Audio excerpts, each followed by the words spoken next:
va pas vous donner de secret, mais non, mais en fait, choisir surtout sur la fin qui va putter, qui va attaquer les greens, je pense que c'est très pertinent pour avoir un bon foursome.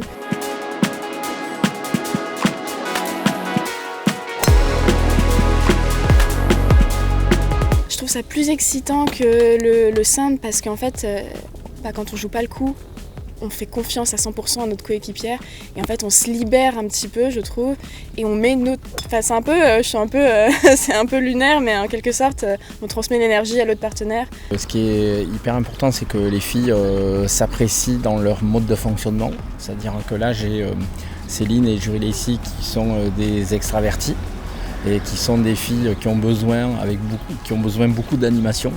Donc elles doivent se stimuler l'une l'autre dans ce registre-là.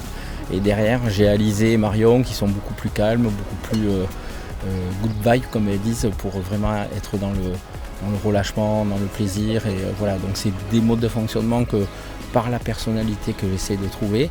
Et là, ça matche bien sur le ça s'est très bien vu hier, un peu moins ce matin parce que forcément on joue le Racing, donc il y a moins de place à 2-3 erreurs qui ont été faites sur les premiers trous. Mais bon voilà, les filles elles s'entendent bien et ça pour moi c'est vraiment le principal lors des foursomes parce que cette formule est quand même très compliquée. Je pense que la communication est primordiale entre les deux joueuses.